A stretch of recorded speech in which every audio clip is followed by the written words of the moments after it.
Hi friends, welcome to Vardhan home kitchen. Gajar halwa khoa ఉన్నా లేకున్నా ఎలా చేయాలో చూపించాను ఈ వీడియోలో.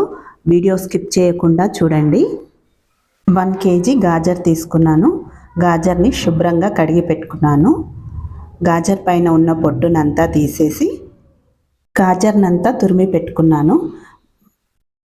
మరి సన్నగా కూడా తురుముకోవద్దండి. చూడండి, ఇలా చూపించే విధంగా కొంచెం లావుగా ఉండేలాగా గాజర్నంతా తురిమి పెట్టేసుకున్నాను.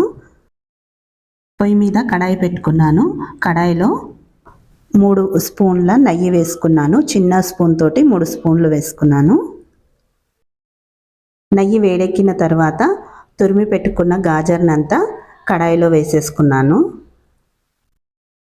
గాజర్కంతా నెయ్యి పట్టేలాగా మంచిగా కలుపుకోవాలి. ఫ్లేమ్ మీడియంలో పెట్టుకొని ఈ గాజర్ని వేయించుకోవాలి. మధ్య మధ్యలో కలుపుకుంటూ గాజర్ని వేయించుకోవాలి. 4-5 నిమిషాల వరకు ఈ గాజర్ని వేయించుకోవాలి. చూడండి, గాజర్ వేగిన తర్వాత ఇందులో 100 గ్రామ్స్ చక్కెర వేసుకున్నాను. తీపి ఎక్కువగా తినే వాళ్ళైతే ఇంకా 2-3 స్పూన్స్లంతా చక్కెర ఇంకా ఎక్కువగా వేసుకోండి. వేసిన చక్కెర అంతా గాజర్ హల్వాలో కలిసేలాగా కలుపుకోవాలి. వేడికి చక్కెర అంతా కరిగి నీరులాగా వచ్చేసింది. చూడండి, ఈ నీరంతా పోయే వరకు గాజర్ హల్వాని వేయించుకోవాలి. చాలామంది గాజర్ హల్వా చేసేటప్పుడు ఫస్ట్ పాలు పోసి ఉడికించిన తర్వాతనే చక్కెర వేస్తారు. కానీ చక్కెర వేసి కొద్దిసేపు వేయించిన తర్వాత పాలు పోసుకొని ఉడికించుకుంటే టేస్ట్ చాలా బాగుంటుంది. ఫస్టే చక్కెర వేసి వేయించుకుంటే గాజర్ హల్వా కలర్ కూడా చాలా బాగా వస్తుంది. చక్కెర వేసి గాజర్ని కొద్దిసేపు వేయించుకున్న తర్వాత 1/2 లీటర్ పాలు తీసుకున్నాను. వేడిగా ఉన్న పాలని 1/2 లీటర్ మాత్రమే ఇందులో పోసుకున్నాను. 1/2 లీటర్ పాలను పక్కకు పెట్టేసుకున్నాను.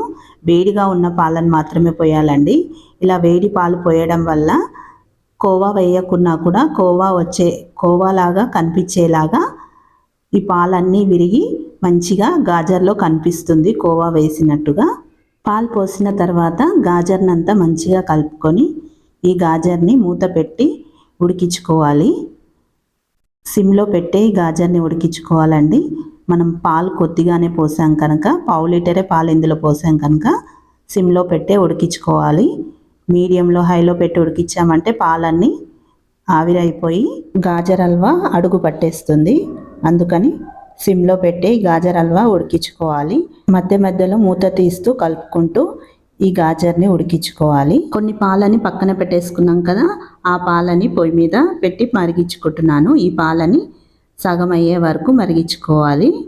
ఇలా చిక్కటి పాలు లాస్ట్కు పోస్తే కోవా వేసినట్టుగా చాలా బాగా వస్తుందండి. పాలని చిక్కగా అయ్యే వరకు మరిగించుకోవాలి.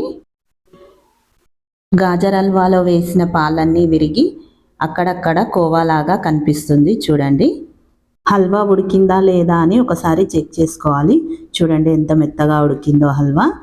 హల్వా ఉడికిన తర్వాత ఇందులో మరిగించి పెట్టుకున్న పాలని పోసుకున్నాను.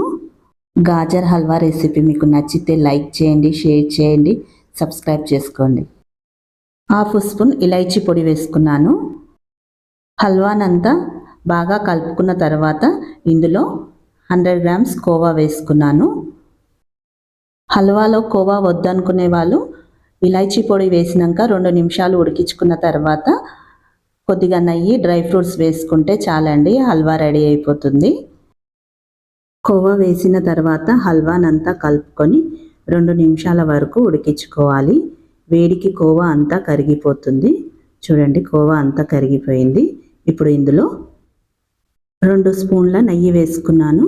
మీరు కావాలంటే ఇంకొద్దిగా నెయ్యి వేసుకోవచ్చు. ఇందులోనే లైట్గా వేయించిన డ్రై ఫ్రూట్స్ వేసుకున్నాను. కాజు, బాదం, కిస్మిస్ కూడా వేసుకోవచ్చండి. నేను వేయట్లేదు, మా ఇంట్లో కిస్మిస్ తినరని. నెయ్యి, డ్రై ఫ్రూట్స్ వేశాక హల్వానంతా కలుపుకున్నాను.